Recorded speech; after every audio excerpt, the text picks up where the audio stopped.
Am I the a-hole for not helping my family financially? Background. My grandma raised me and provided for all my needs, including my education. Because of this, I've had a tumultuous relationship with my parents and didn't grow up with my siblings. When we moved to America, shortly after that my grandmother passed away. And in my depression, I moved to another state to start life alone. My father also disowned me a year before that move. They found me through Facebook though, and from there patched things up, which means sweep everything under the rug and pretend like we're a perfect family. Fast forward to the last 2 years, I got married and bought a home. During this, my brother and his wife is expecting a baby and bought a townhouse. My husband and I spent a good amount of money on our wedding. We paid for everything, including my parents, sister-in-law, and my sister's outfit, hair, and makeup. At some point, I was made to feel like we needed to pay for my family hotel stays too, but I put my foot down and didn't pay for it. I had been living 6 hours away from them for 12 years, and they only visited me once. My wedding would be the second one. After the wedding, every time I spoke to my dad, our conversation always turned into him kind of asking for a job to do our fence and clearing about an acre of land. I've told him we'd rather pay a professional, since he lives far away. It would be either him staying with us or paying for his hotel on top of paying him for labor. He also asked for one of my husband's cars, and he told me he can never afford the truck my husband has. My mom, on the other hand, asked me for a monthly allowance because she wants to quit her job and help take care of my brother's baby, their first grandchild. I told her no and told her to ask my brother for allowance instead.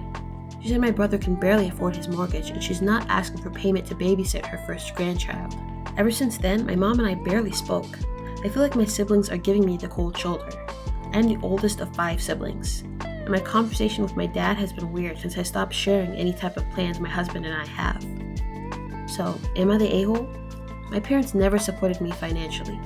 3 of my siblings still live with them rent-free. Top comments. Not the a-hole. It's time to go no contact with them. You may have shared genetics, but they are not family, and they're trying to use you for your money. I definitely concur with the no contact. They don't care about you, just your money, by the sounds of it. Not the a-hole. Don't even start. It's going to set a precedent. While I'd like to say it will go downhill from there, it's probably more akin to rapids and a huge waterfall. Don't fall for it. Go no contact as others suggest and prepare for gaslighting and guilt tripping. The OP is definitely not the a-hole. The fact that they're asking for money, and even an allowance, is disrespectful. And OP's mom is asking OP to pay so that she can continue to watch after OP's brother's child? That doesn't make any sense. OP's brother should be responsible for giving the mom an allowance. Am I the a-hole for agreeing to go on a family vacation in place of our honeymoon? Some quick background facts. My family and family friends of ours go on vacation together every year. This has been a tradition since I was maybe 11 years old, and I'm now 27. Each year, my parents and the other family's parents alternate who plans and pays for the vacation. This year is our family friend's turn. I'm getting married in just a few weeks. We're planning on going on our honeymoon towards the end of the year, but haven't put specific plans in place yet. I work with my dad and can pretty much get off whenever I'd like, but she only has so much paid time off. We're trying to be strategic with our plans. I told everyone I would likely have to skip the vacation this year because of my fiance's work situation and our honeymoon. Last week, my bonus dad came to me and told me he had booked a room for me and my girlfriend, was way more than welcome to come along too if she changed her mind, but that he was insistent on the family being together for the trip. Honestly, there's nothing that can beat the vacations we take. Places are great and the company is even greater. My sister is so busy these days and lives out of state, so I get to catch up with her. The family we travel with has 3 sons, who are some of my closest friends. Beyond all of that, you can't really beat an all-expenses-paid holiday. I told my fiance about this, and she's very angry I didn't immediately shut it down. I told her that we weren't required to constantly do family activities. This could easily serve as part 1 to our honeymoon. We haven't started planning, so there's no real plans to derail, and we can have our actual honeymoon as a first anniversary celebration since we weren't planning on going right after our wedding anyway. Am I the a-hole? Top comments. You're the a-hole. The correct response was, I don't know, let me check with my fiance first since we haven't set a date for the honeymoon yet. You need to pick your fiance, who is your family now, over your natal family. If you can't do that, don't marry her for her sake. You're the a-hole. No, the correct response would have been no, or I don't know, let me think about it. Then consult your fiance. If your fiance says no, don't tell your dad she said no. Just say, I thought about it and no, I don't want to do that. In other words, don't make your fiance the bad guy. Show a unified front and be her shield against your parents, just like you'd hope she would be your shield against her own parents. And it's perfectly normal to have your own honeymoon away from your family and away from your in-laws. To the OP, if the situation had been reversed, would you feel comfortable going on your honeymoon with your in-laws? No, right? At least I wouldn't. And I don't care if the in-laws own their own private jet or their own private 1,000 yacht. If anything, the power imbalance would make things worse. In-laws are a cross between perfect strangers and older people who won't respect your boundaries. Why would anyone want to share their honeymoon with their in-laws? And if she doesn't want to spend time with them, what is she supposed to do when you're with them? Stay in her room while you take a trip with your family? Stay in her room while you eat with them? Or bite her tongue and pretend she's enjoying the honeymoon? And where does this end exactly? Will your family have a key to your place because they help pay for it? Will your family dictate where you spend your holidays? Will your family decide how your kids are raised and where they go to school? No. It's time for you to be your own man. It made me cringe that Opie says, honestly, there's nothing that can beat the vacations we take. That poor fiance.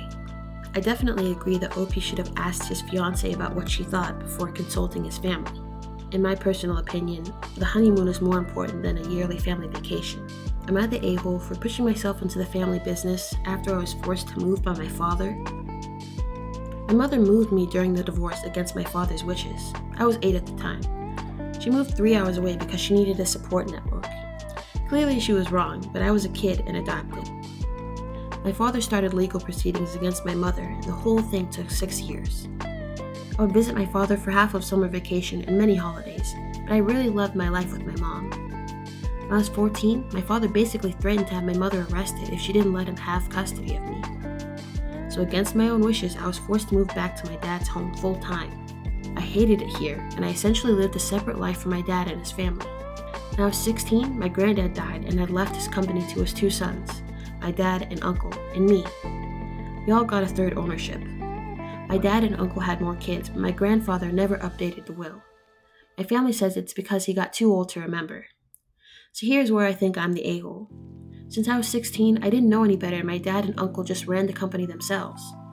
But when I turned 18, my dad and uncle talked to me about splitting the company 50-50 between them so they could split it fairly among all the grandkids instead. I would get a cash payout of $300K for my share. But I talked to a lawyer on my own and refused to agree. In addition, I asked for my share of the profits since the past 2 years and that I'd be part of the business going forward while I was going to college. This has made life extremely difficult for my dad. My uncle is extremely resentful that only one grandchild gets a huge stake. My dad is now paying me my share of the profits for the past 2 years out of his own pocket just to keep the peace. Am I the a-hole? Maybe if I was on better terms with my father, I'd be open to their plan. But I feel that he decided to force me to give up my life with my mom, and he can deal with the consequences. Top comments. Not the a-hole. Here's a bullet list of discussion points for you and your dad. 1. It is not my fault Grandpa didn't update his will. You and Uncle need to stop blaming me. 2. It is not my fault that since the age of 8, I've been a pawn in the game between you and Mom. Stop treating me like a game piece to be moved upon the board and treat me like your child. 3. It is not my fault I was obstinate when forced to move in with you at the age of 16. Again, you and Mom were using me as a game piece and not treating me like a person. 4. The simple fact of the matter is, I'm 1/3 owner of the business and have not seen profits. You and Uncle are annoyed I can think for myself and critically. I will not be taken advantage of. 5. It is beyond time you treated me as a family member. As your son, I will meet you halfway. You need to do the same. This is all you need to say. Anything else about the business can go through your lawyer. You are not the a-hole, 100%. These payments should be through whatever the appropriate legal route is. I would also recommend, depending on how much money we're talking about, that OP hire an accounting firm to do both scheduled and unscheduled audits to make sure that there's no funny business going on in the books. If OP's dad and uncle are pissed off, they'll most certainly try to lowball the profits with balance sheet trickery. I agree that OP isn't responsible for splitting his inheritance with the other grandkids. If OP's dad and uncle really want to make sure that their kids get a cut of the money, they should split their own inheritances. Am I the a-hole for my response when my family asked me about kids? I'm 22 female, and I come from a traditional family. By that I mean every woman in my family had at least one child before they were 20. Education was never a priority. Even though they aren't religious, they believe that a woman's only purpose is to have kids and the man is the provider. Because of this, I have 4 younger siblings and about a dozen of cousins. Being the oldest, I had to be a second mother to my siblings and a babysitter for my cousins. This made me realize I don't want kids at the age of 10. 12 years later, and my opinion hasn't changed. I don't like kids and I don't want kids. Last year, I had my tubes tied and I didn't tell my family. They're trying to push the idea that I'm nothing and my life is empty without kids on me. I've made my point clear many times, but they keep pushing it. Last night we had a big family dinner, and they again tried to convince me to have kids. So I shut down everything they said in a not so nice way. They were going on and on about how amazing being a mom is and how that's their biggest accomplishment. So I reminded them of all the times they complained about having to take care of their kids, all the times they would cuss us out for doing kid things, and all the times they would tell us how much they regret having us and how we ruined their lives. I reminded one of my aunts of all the times she would make 10-year-old me take care of her 4 kids, all under 6, just because she was bored and sick of taking care of them herself. I reminded my dad of all the times he complained about how much money he had to spend on me and my siblings. And of course, I reminded them how they kicked us out at 18 because they don't have to care for us legally speaking. Then I just said something like, all my life you've done nothing but complain about having kids, and now you're sitting here telling me how kids are the best thing in the world? You're all hypocrites. Then I told them not to call me until they decide to apologize for bearding me, and I left. They're all very mad at me, but my siblings and cousins say I could have made my point without making them feel like bad parents. So I'm in the a-hole. Update. My mom showed up at my apartment demanding that I make a formal apology to the family and berated me for my behavior. Then she went about how disappointed she is that she raised such a selfish excuse of a daughter. Then she left. So I sent the following message in the family group chat. I will not apologize for defending myself and standing my ground. I've put up with y'all for too long, and I'm sick of having to justify my choices. I will live the way I see fit because it's my life. This so-called family never showed me any love or support. Even as a kid, I was just a free babysitter for your kids. I see you will never respect me or my decisions, so I don't see a reason for me to stay in contact with you. Don't contact me again. Oh, and by the way, I had my tubes tied a year ago. Oh, and by the way, I had my tubes tied a year ago. Goodbye. Then I blocked them all. Update 2. Mom showed up at my work because how dare I talk to my family that way, and how dare I not give her grandkids. My boss had to call the police to have her removed because she was hysterical. I'm gonna stay with my best friend forever for a while. I'm looking for a new apartment and a new job. My landlord was very understanding, and she offered to help me move my things into storage before the 15th of January. My lease ends the 7th of January. She said she won't charge me any rent if I can move out by the 15th. She's amazing. My boss was also very understanding and offered to help me look for another job. I'm going to see a lawyer tomorrow to get a restraining order against my family members. Top comments. Not the a-hole. I'm so proud of you. Sometimes truth hurts, but it needs to be heard. Awesome job regarding the update. You do not need to be in contact with your family, and you certainly do not need kids to fulfill someone else's version of your life. Your message in the group chat was epic. Mic freaking drop. Good for you. Good luck with your life. Much more free from a-holes than it formerly was. OP is absolutely not the a-hole. It's OP's body and choices in life. No one can tell you to have kids, especially when they don't seem to want the ones that they have. No one can tell you to have kids, especially when they don't seem to want their own. Am I the a-hole for refusing to help my family without evidence of a written, emailed, or texted agreement? My family likes to assume I'll do whatever they want. I got a call at work once asking why I wasn't at the airport to pick up my brother-in-law. Apparently they asked me to pick him up a few months ago. I asked them if they could provide me with an email or text where they told me the date, time, or flight number. Nope. That was the last straw. My mom and dad gave me a hard time and tried to make me pay for his Uber. So I sent my entire family an email, followed up by a text. I would not be doing anything for any of them unless they had written confirmation that I had agreed to do so. My dad has been awesome about it. He had to have cataract surgery last week. We spoke about it a month ago. He then followed up with an email with the time, date, and location of the appointment. He also asked me to confirm that I had agreed to take him and pick him up. Easy peasy. The rest of them had been a pain in the butt. My mom asked me if I could watch her and my stepdad's dogs while they were out of town. I said yes, just send me the information about your trip at least a month in advance so I can make sure to rearrange my plans. I got no further information. Last weekend, my boyfriend wanted to go to Banff, so we went. My mom called me on Thursday to ask where I was. I told her I was in Banff. It became a huge deal because she was leaving Friday morning. Oops. I told her that I hadn't made any arrangements for the dogs, since she never told me when she needed them watched. She said I was being an a-hole and that it had slipped her mind. I told her that I'd be back on Monday night and that she could kennel them or leave them with my sister until then. She said not to bother. She ended up just leaving them with my sister. My sister is pissed at me, so I forwarded her a screenshot of the text where I agreed to watch the dogs as long as I got the requested information. I told her I would cut my trip short immediately if she could get my mom to show me where she sent me the information. I got a call from my mother telling me I was being difficult and that if I agree to do something, I need to follow through. I could provide dozens of examples of my family asking me for a favor and then giving me all the information I need to do it. But I could easily show you a half dozen times where they either claim that I agreed to do something but cannot provide proof, or where they expect me to change my plans last minute because they forgot to tell me everything I needed to know.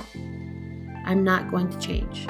If my 76-year-old dad can bend his neck to tell me everything I need to know to help him, so can everyone else. Top comments. Not the a-hole. If your family wants a favor from you, then they need to give you all the information you need to follow through. I think that your solution is reasonable. Who knew refusing to be an unpaid family lawyer required evidence these days? Agree, very reasonable. Just yesterday had my mom send me email with info after a phone conversation. I started doing this as a way for me not to forget what I needed to do. The bonus turned out to be no miscommunications. Everyone knows what's what. It's right there in black and white. Not the a-hole. Yeah, I don't think it's unreasonable for OP to expect her family to follow through on giving her basic information. If you're asking someone for a favor, the least you can do is tell them when and where. OP is clearly good at setting boundaries. Thanks for watching. Like, subscribe, and be sure to leave your comment on whether or not you agree with the verdict. Also, feel free to check out my other channel, star_thingart. I also have an Etsy where I sell my art prints and stickers.